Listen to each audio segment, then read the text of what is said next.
Beyond 3D. Welcome everybody to another week of Beyond 3D. I hope you're all well and good.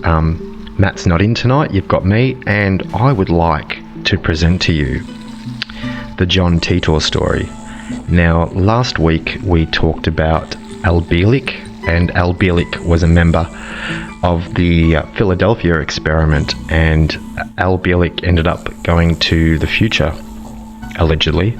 And this week I'd like to present to you the story of John Titor, who is an alleged time traveller from the future who came back to the past. Now, a little bit of history about John Titor. John Titor is the name that was used on several bulletin boards on the internet during the year 2000 to 2001 by a poster claiming to be a time traveller from the year 2036. In these posts, Titor made numerous predictions about the future events, some vague and some quite specific, starting with events in 2004. He described a drastically changed future in which the United States had been broken up into 5 smaller regions, the environment and the infrastructure had been devastated by a nuclear attack, and most other world powers had been destroyed. The first posts using John Titor's military symbol appeared on the Time Travel Institute forums on November 2nd, 2000 under the name Time Traveller. In his online postings, John Titor claimed to be an American soldier from the year 2036, and he was assigned to a governmental time travel project. Titor had been sent back to 1975 to retrieve an IBM 5100 computer, which he said was needed to debug various legacy computer programs in the year 2036. The IBM 5100 runs the APL and basic program languages, which allegedly this unit was no longer available in the future. Titor also said he'd been for a few months trying to let anyone that would listen about the threat of the Creutzfeldt-Jakob disease spread through beef products, which was occurring in the future, and about the possibility of civil war within the United States. When questioned about them by an online subscriber, Titor also expressed an interest in mysteries such as UFOs, which remained unexplained in his time. Titor suggested that UFOs and extraterrestrials might be travellers from the much further in the future, and were coming back to our time and observing with their superior time machines. Titor described his time machine on several occasions. In an earlier post online, he described it as a stationary mass temporal displacement unit, powered by 2 top-spin dual positive singularities, producing a standoff set Tipler sinusoid. The earlier post was more explicit, saying it contained the following: 2 magnetic housing units for the dual micro-singularities, an electron injection manifold to alter mass and gravity of the micro-singularities, a cooling and an X-ray venting system, gravity sensors or a variable gravity lock, 4 main cesium clocks, and 3 main computer units. Titor claimed that the Everett-Wheeler model for quantum physics, better known as the many worlds interpretation, was correct. The model claims that every possible outcome of a quantum decision occurs in a separate universe. Titor stated that this was the reason the grandfather paradox would not happen. Following the logic of the argument, Titor would be killing a different John Titor grandfather in a timeline other than his own. The grandfather paradox is impossible. In fact, all paradoxes is impossible. The Everett-Wheeler-Graham or multiple world theory is correct. All possible quantum states, events, possibilities and outcomes are real, eventually and occurring. The chances of everything happening someplace at some time in the superverse is 100% correct. Tonight, listeners, I'd like to present to you the only known audible recording that was left by John Titor. Beyond 3D.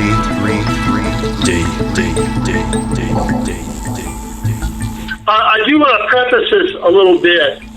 Okay. I would like to say that over the years, and I've said on Facebook for a few, people have tried to attack me. And, they say, if you Google my name, you'll say, confirmed hoax John Titor. And it's very aggravating to me that when you follow the link out, there's no server there. Or there's this one individual, Paul Dale Roberts, that tried to bash me, and he really couldn't. And it's unfortunate that the message that I try to present is technically correct and the truth. But it's so difficult overcoming these people just want to bash you. I wasn't going to release this document, the manual. And if you look at the date, what's the date say on the manual? It was June 25th, 2035. And what document number do you have? 37. Yeah. And this document, I mean, is not in this timeline. And I purposely released this one because nobody can say anything about it. I mean, it's in the future, right? Well, yeah, absolutely. It's a fascinating document, and I really appreciate you sending it over to us. Okay. We're dealing with, at this particular moment in time, with an unparalleled event that happened in Winnipeg, Lake Winnipeg, Canada. And they had a UFO crash. It was a large UFO. And they had plenty of witnesses that saw it crash. And then the Canadian military went around telling people to give us the photos, and you didn't see anything. It's right out of the Roswell playbook. And wasn't that recently? Very recently. And I posted about it on my Facebook page, 177 Time Travel Division. Right. And then other people have got postings about it all over the internet. But what's so significant about this is that not one word was said by any of the major news media anywhere. A total news blackout, except on the internet, which I find fascinating. Absolutely. It seems to be the way things go for legitimately interesting news. The scenario always is that, and after Roswell, there was another crash in Mexico, and the Mexican army went to get this UFO, and they all died. Interesting. And they don't know why. And then the American army showed up and hauled it away. We never to be seen again. But this one in Lake Winnipeg, what will happen is it will go to Wright-Patterson Air Force Base and then possibly Area 51. Okay. Interesting. Now, when was the 177th Time Travel Division established? Was it in 2035, or was it before that even? Before that, I would give an exact date.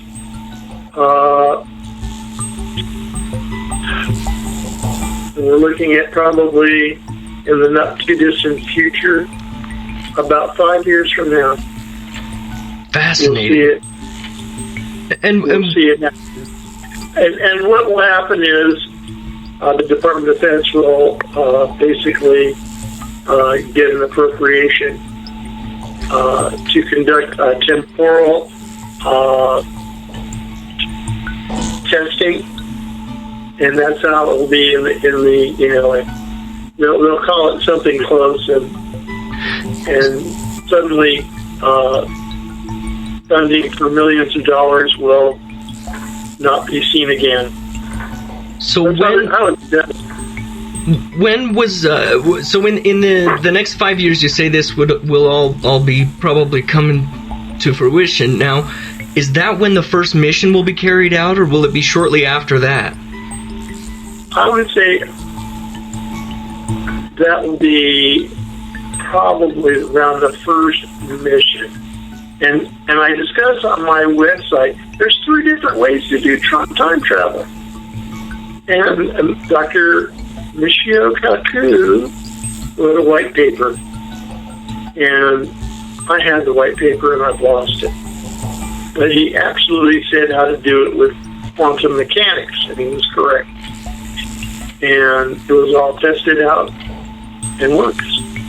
But the other way that happens, there's an anomaly within the gravitational fields of this planet. And Bruce Gernon encountered what we call electronic fog. And he was traveling from some island off the east coast of Florida. And what happened was, when flying through the electronic fog, he actually arrived sooner at his destination than he should have. And they checked the fuel in his tanks and everything, and the instruments, and they all confirmed that he had gained some time. So it occurs naturally. But that's not the only incident of it, and it occurs naturally. Now, and he was well within the limits of what we call the Bermuda Triangle. That's what actually, that was going to be my question. I was going to say, is that what we would consider the Bermuda Triangle or the Devil's Triangle, or those anomalies around the world? The Bermuda Triangle, and there's a triangle that's off the southeast coast of Japan, too, that they say has those same properties. And in that area, they have found an underwater city, all out of stone. And they're still trying to figure that one out. Incredible. But one of the things you have to understand is that a lot of the ancient cities that were on coasts are underwater now, because our planet continues to have global warming and the seas are rising. So, it's going to happen. And when people talk about there's no such thing as global warming, I just have to say, look at the geology and look at the seas and the level of the seas as they are now. Oh, absolutely. Now, I noticed that you are the author of this operations manual. Does that also mean that you are the mission commander? I've had that title. Oh, okay. So I don't. You're no longer the mission commander? No. Okay, interesting. When you were mission commander, how did you decide recruitment? Is that something that you're still involved with, or how does recruitment work? If you look at the manual, you'll see that they were looking for people that were extremely fit and that knew martial arts, were proficient with small arms, and those things all came to play. These were people with above average intelligence that had some survival skills. These people had to be willing to be chipped. And what's the importance of the chip? The chip is everything. If you're on a mission, it's how you get retrieved and located. The chip was made by a company called Positive ID. They're around now.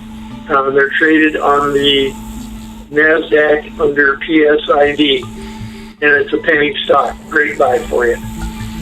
Interesting. Awesome. Thank you for the heads up there. It's a penny stock, and it's called Positive ID, yes. And so once you're chipped, it works with the RTTD, Return Time Travel Device. You see that in there? Yeah. And that device looks like an Android cell phone. And that would probably be the way that you contact mission control while on a mission? Or is that something that is not necessarily possible due to the timeline separation? The way that it works is there's a window, and if you're at the place for embarkation, either going or coming, if you're at the right place at the right time, and you're holding on to the RTDD, you will be retrieved. In the case where you've lost the RTTD, you can't get back that way. And in the worst case scenario, they will send another team to get you. And the first team is a retrieval team, and they will go to where you were sent and look for you. Okay? If they can't find you after a designated amount of time, by agreement, somebody else will go and get you. And it'll be a great alien team. They'll come and get you. Now, with the retrieval teams, I remember reading something about a proficiency in training with some Tesla weapons. Can you elaborate on that at all? The Tesla weaponry? If you go out and Google today, coil weapons or Gauss guns, Gauss, or coil guns, you will find that because there was such a clampdown on firearm using powder and primer and a lead bullet, they clamped down so hard that what happened was a whole new gamut of weaponry came to play, and the coil weapons on fully automatic, right now they're about as capable as a .22 caliber rifle. Okay. And they will become more powerful over time. And what will be adopted is a Tesla pistol, Tesla rifle, and then they have a heavy weapon, the Tesla 1000. Is that something that can be manned? Is it something that a single soldier could carry around, or is it something that you need multiple people to operate? The T-1000. I would compare it to what the old 50 caliber machine gun looks like. Okay. And they can be mounted in pairs, or it can go on a tripod. And it's very effective, very lethal. And if you look up, I think I even had some on my Facebook page, these Gauss guns. And there's one in particular, the guy is shooting at laptop, and he just blows it all apart. That's incredible. And the projectile is all metal. There's no primer, there's no gunpowder in it. So it'll just come, and ATF will not know what to do, and they'll get all stymied in Washington again, and so ATF will be dissolved at some point. And the manufacturers of these weapons, you will not be able to control because it's all electronic components. But Tesla will come up with a battery that will have high capacity and be easy to recharge in the field, and it will come out of an outgrowth of the automobile that they manufacture now. Okay, yeah, so Tesla Autos is going to contribute to the batteries? Yeah, they'll hit its discovery, and so I'll probably just make the Tesla stock go nuts here for a while. Excellent. So, can you tell us about what year you were actually born?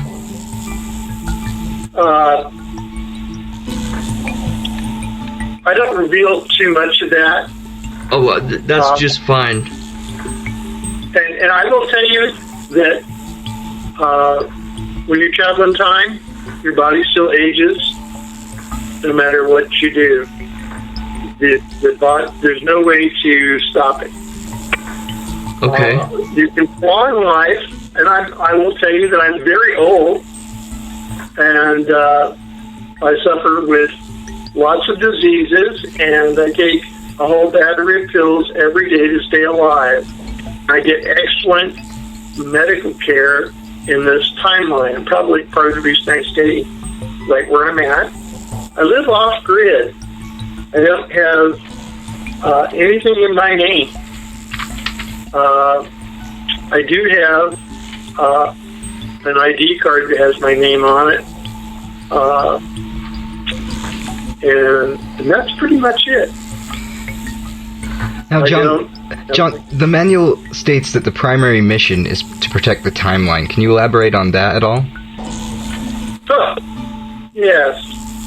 Well, if you could go back in time, there are sometimes things you could have, and it would be a little piece of intelligence that might go a long way.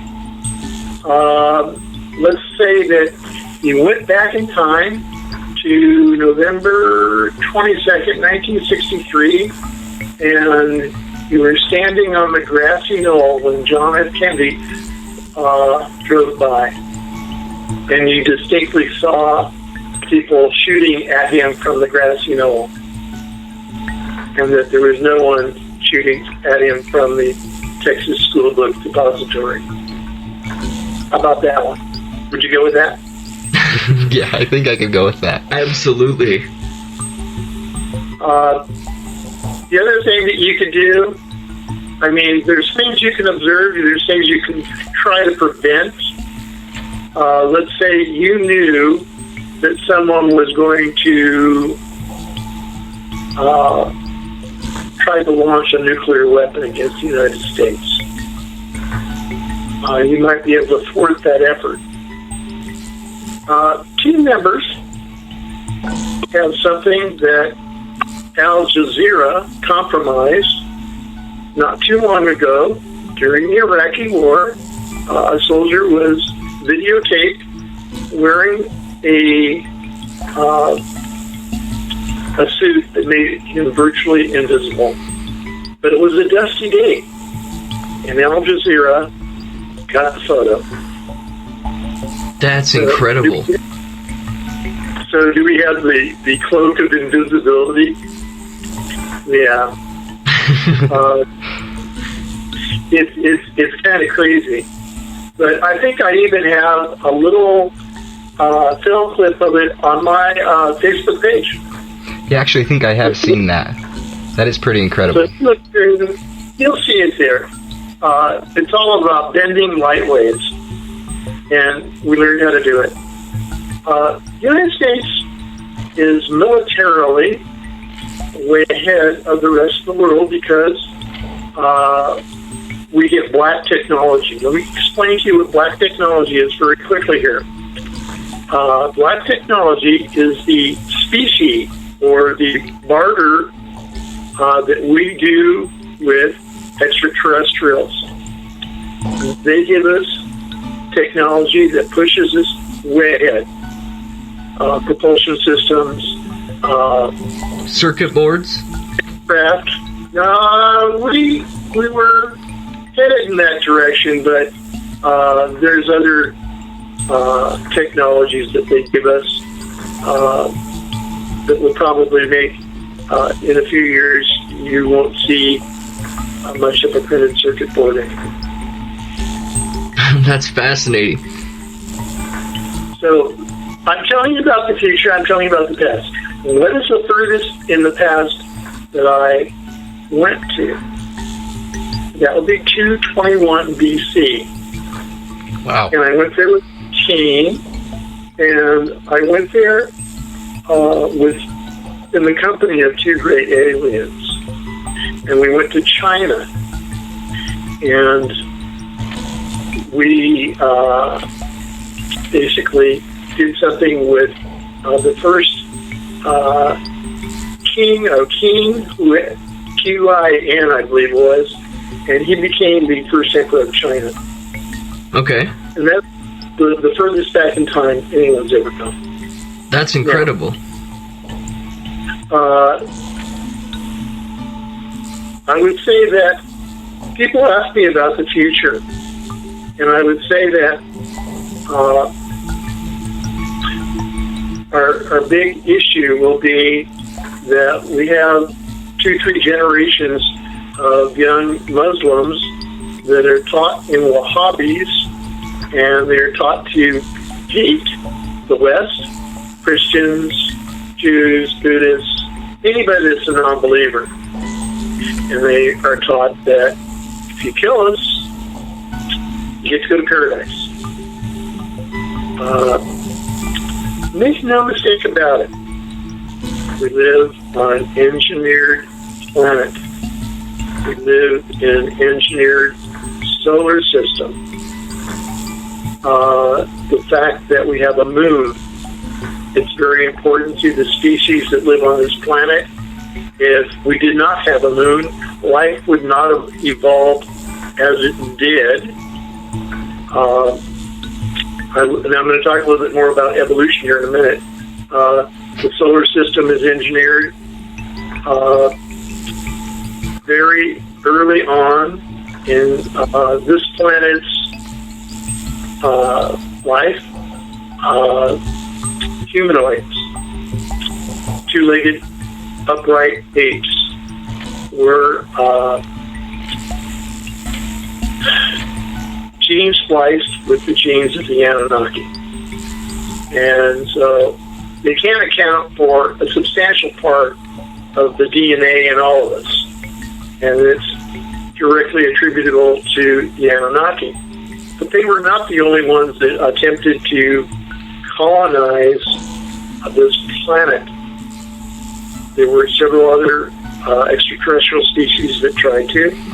And there's even stories in ancient China of aliens attempting to live and interact with the indigenous people in China. And ultimately, the indigenous people killed them. And I talk about the Dropas in China. And the Loladath plate, look at the Loladath plate, about 12,000 years old. And it will tell you a lot, just by looking at it. But the big thing that it's like a well-kept secret. In China, there are pyramids. And there's one, the Xi'an White Pyramid. It's 1,000 feet high. Incredible. The first emperor of China is buried in a pyramid. And because of the way that he had his mausoleum built, the ground is contaminated with mercury. You remember the terracotta soldiers? Yes. That's where it came from. But look on my website, I talk about pyramids, and I think they're very important. And a lot of people don't know there are pyramids in Antarctica. Yeah, I've heard that. I'd like to see a couple of photos if we ever get a chance. I have some photos on Facebook on my page. It's interesting. I had someone go on a cruise to Antarctica just recently. And did they get to set foot on Antarctica? No, they got to cruise by it. And so I said, "Did you see the pyramid?" And they said, "Yes." There are, you just look at the pictures and know they've been there for tens of thousands of years. That's incredible.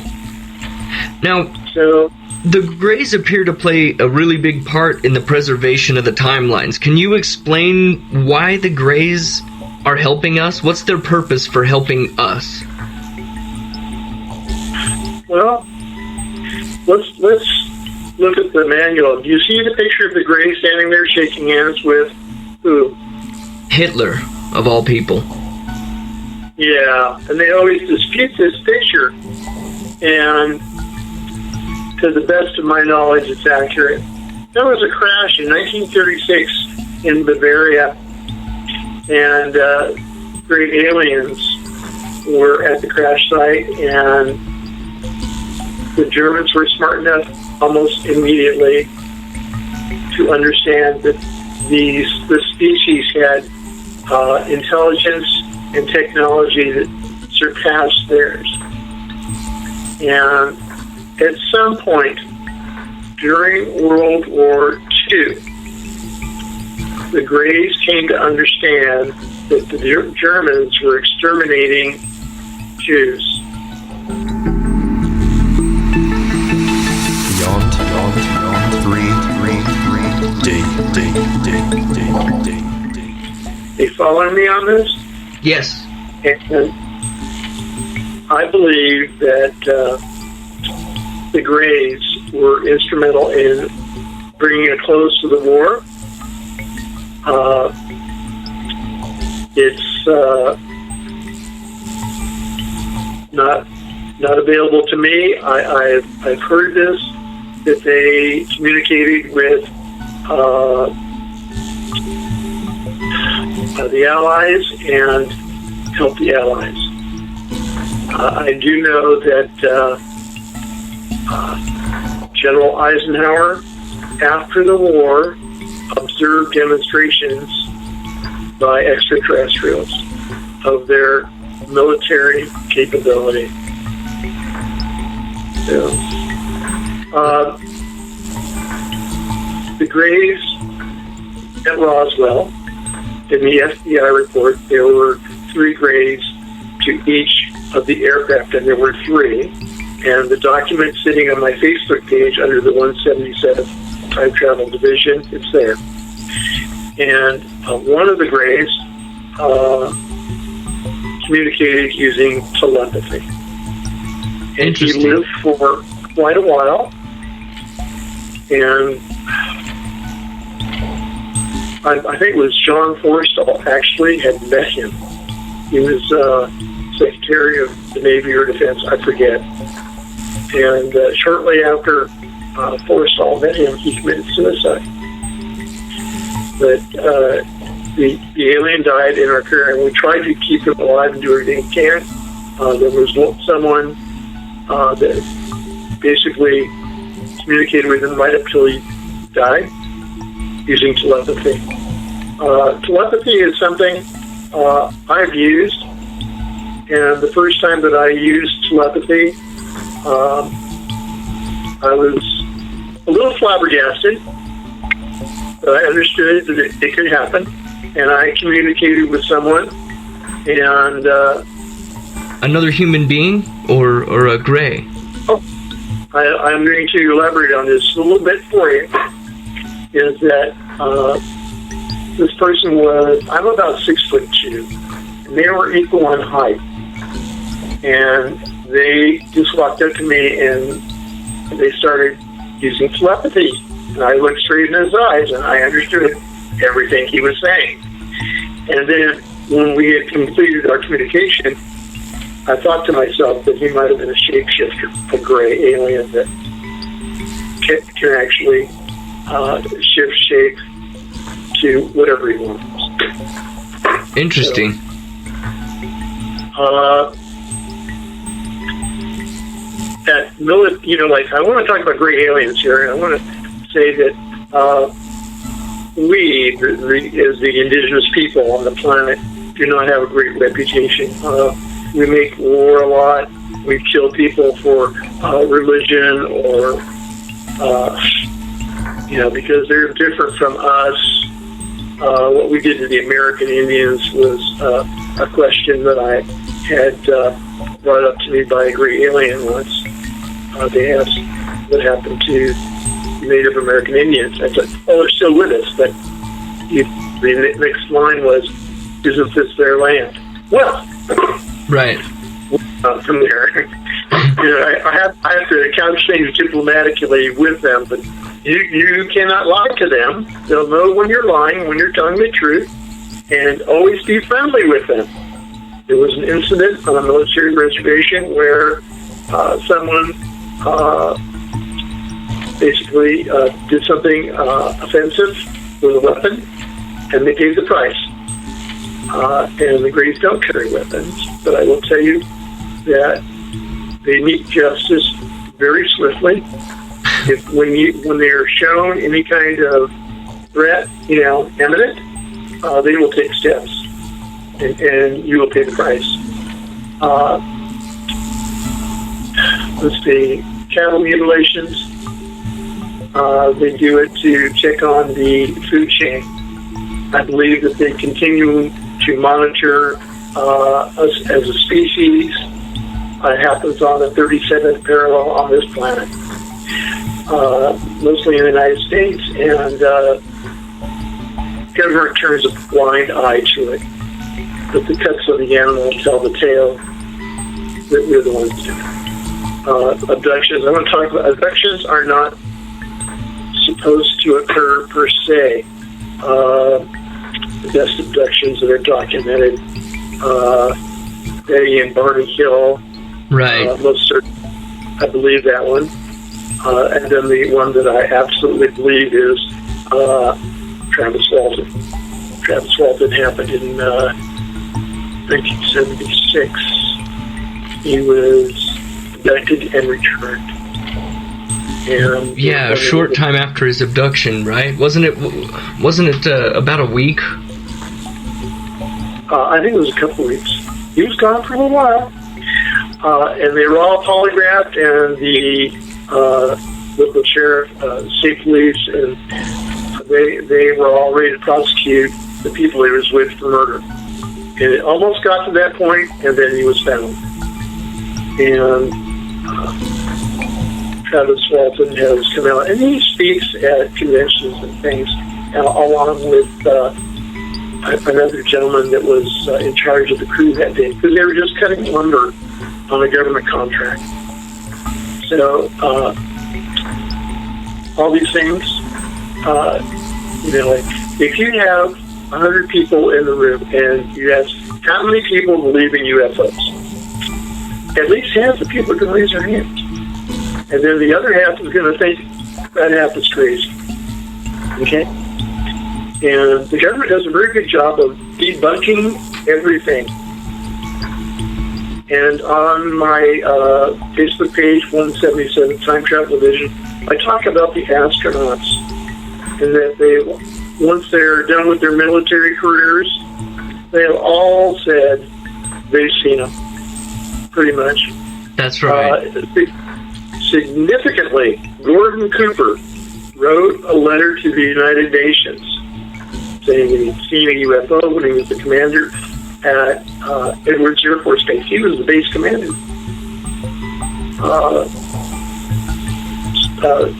Story Musgrave, Edgar Mitchell, they've seen him. And the Grays, they come in different heights. I've seen them 5.5 feet tall up to about 8. They seem to be a hive species. When I tried to inquire more about them, I didn't get anywhere. Interesting. I believe that the Anunnaki, at some point, went head-to-head with them.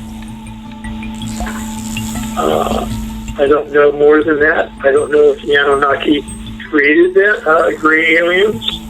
I suspected that for a long time, but I could never confirm it. The Anunnaki were interested in gold, and we were created. They created what we call the Adama to mine gold for them.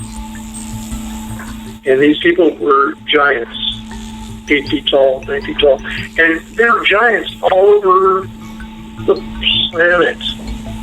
And it's not in the history books for a lot of remains of giants found in the United States. There were remains of giants found in a cave in Lovelock, Nevada. That's right. These skeletons are not really presented to the public.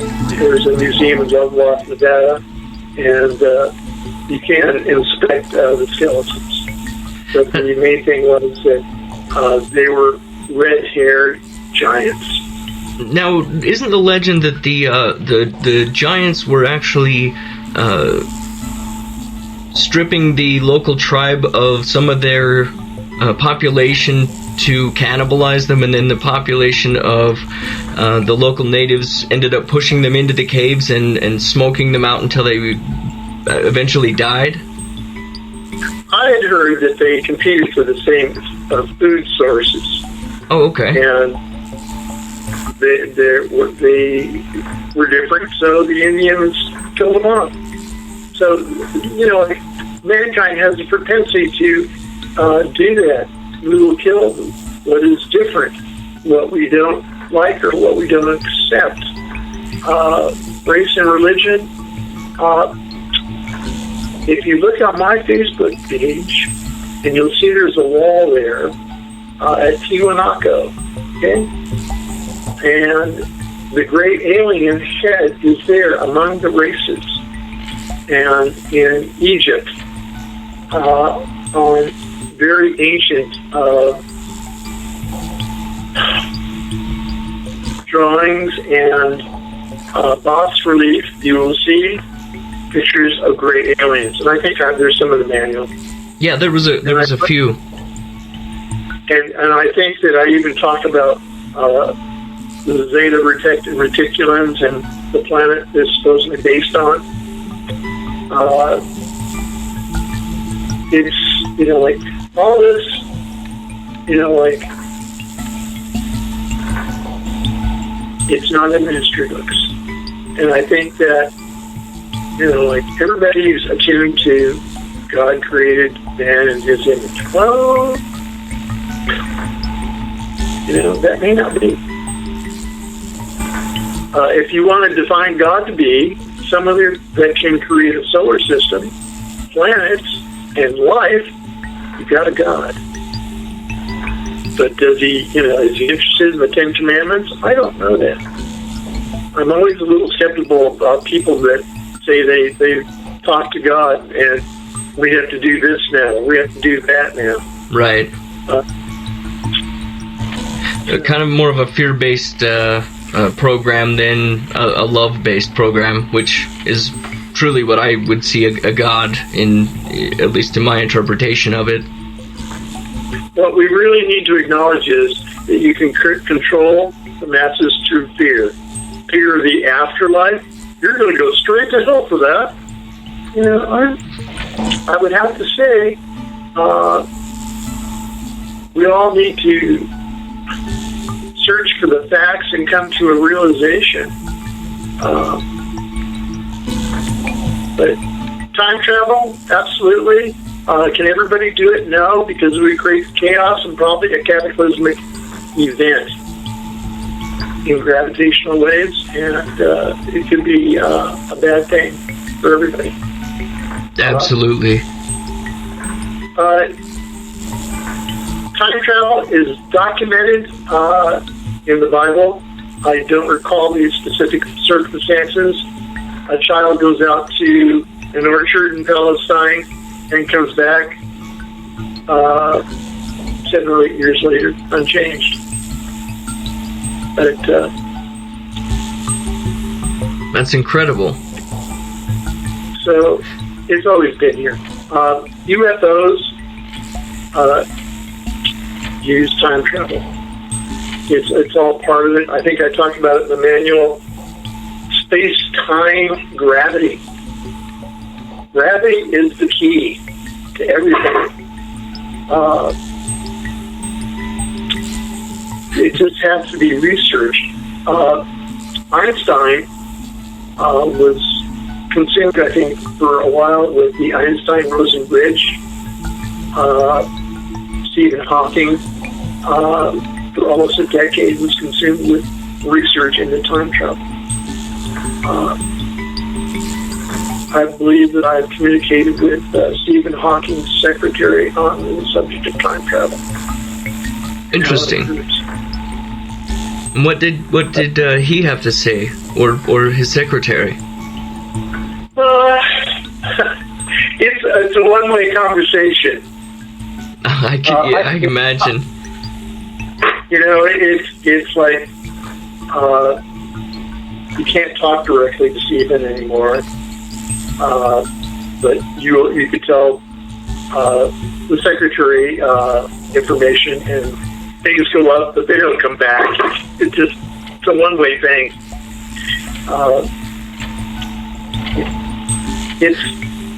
It's not as big a out of the realm thing as people think. We knew, and Einstein knew it very well. Space travel would also create temporal time anomalies. A person leaving out of the Earth's gravitational pull, if he comes back, he will come back younger than if he'd stayed on Earth. It's a scientific fact. Yeah, that is an interesting fact for sure. Now, according to the operations manual, the Gray's spacecraft have defensive weapons very similar to the Tesla death ray weaponry. Was this the result of Tesla learning from them, or was it a vice versa situation? You know, Tesla came up with a death ray about 1947. And when he died, he lived at the Astoria, the Waldorf Astoria in New York. Right. And the plans for the death ray were immediately confiscated by the government. And Tesla kept telling Department of Defense then that this weapon would reduce casualties and bring a substantial quicker close to war. And Tesla had suffered bad press and had enemies. One of Tesla's biggest enemies was Thomas Edison? Edison, yes. And Edison was into direct current, and Tesla was alternating current. And Tesla was brilliant, light years ahead of everybody. But absolutely. Did not try and get the recognition he deserved. Absolutely. I feel like now we're kind of promoting him more than we ever have in this day and age, or in this specific timeline. Right now we have more movies and more media and more fascination, even video games about Tesla, and there's more interest in Tesla now than there ever was before. Do you think that this is one of the things that's contributing to why we will see the 177th established in the near future? I think that we're taking a harder look at the technology that he proposed and wanted to use. He didn't want to do power lines strung everywhere. And there are some issues with power lines strung everywhere. And I don't want to go into that, but I will say that he had other ideas for the transmission of electrical current. And the people are starting to look at that now and say, that might not have been such a bad idea after all. I think that I do release some things about the future in the manual, and not the least of which is the Tesla weaponry, which is very effective. But if you look on my website, you'll see the beginnings of the coil guns, the Gauss guns. They keep clamping down on firearms, and people start thinking, there's got to be another way to do this. So I would say, in another 20, 30 years, firearms will become like the bow and arrow. Interesting. And the ATF will, not be able to regulate firearms. I guess that they'll have alcohol still, alcohol and tobacco, right? Yeah. And I don't, in the future, people will not use tobacco. And people using, at this timeline, vapor will come to understand that can be just as bad for you as tobacco.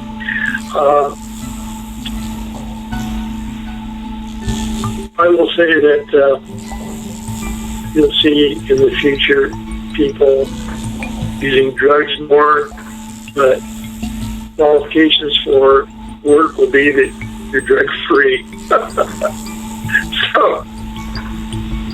So unemployment is going up in the future.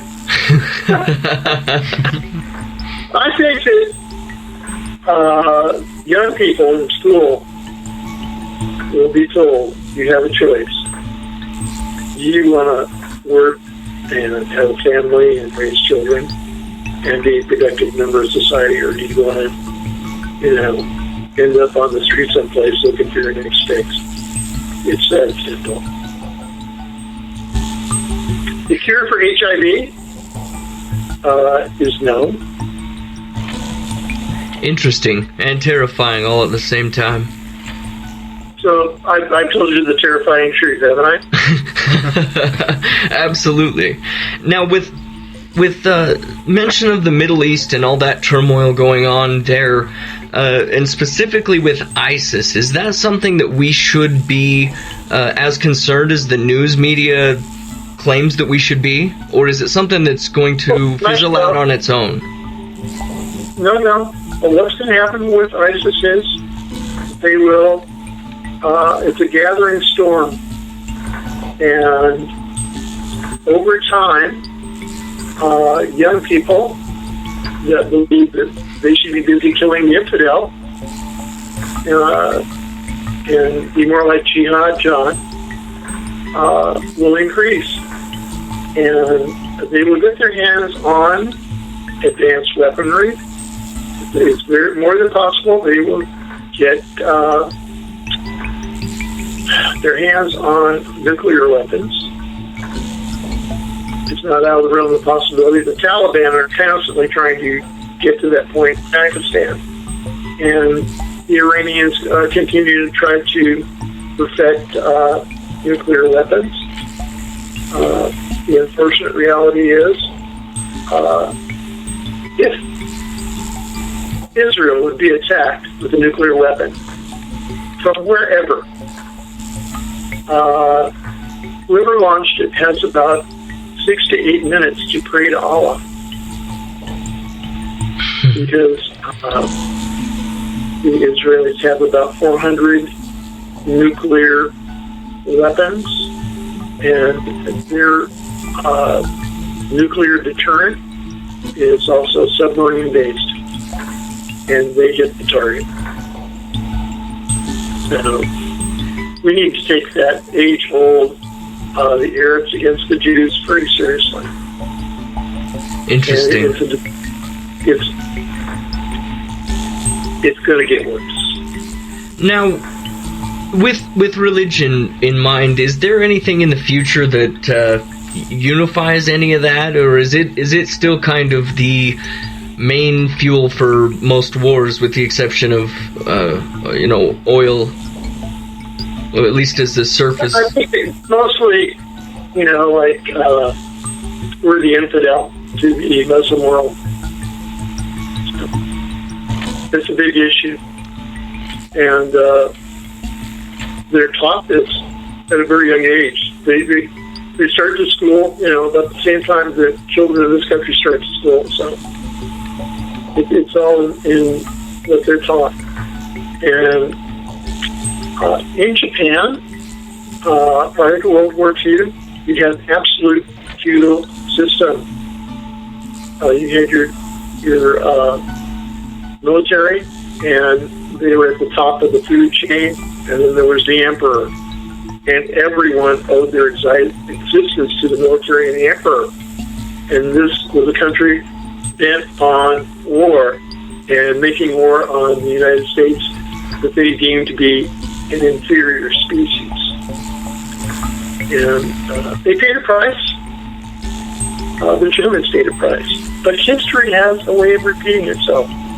If ISIS continues to grow and the current President of the United States continues to do as little as he does, I suspect that in another decade, we will have much to deal with. Will we be able to beat them? Yes. fascinating and terrifying again, all at the same time. So, Well, thank you again, John. I really appreciate you taking time out of your schedule to sit down and talk with us about your adventures throughout time. If you'd be interested, we'd love to catch up in the future. I mean, I don't know, obviously, what your schedule looks like and with everything that you've been doing. Now, you mentioned with your health, are you staying in our timeline indefinitely, or... right now I am forced to. I will tell you that I have a degenerative disease, and I will hold on to my feet. Been operated on, and I've had a whole series of operations. Beyond 3D. And that's another episode of Beyond 3D done for the week. Matt will be back next week with myself, and until then, I hope everybody has a fantastic week. Stay positive and take care, everybody. Good night. Just because you haven't experienced it doesn't mean it doesn't exist.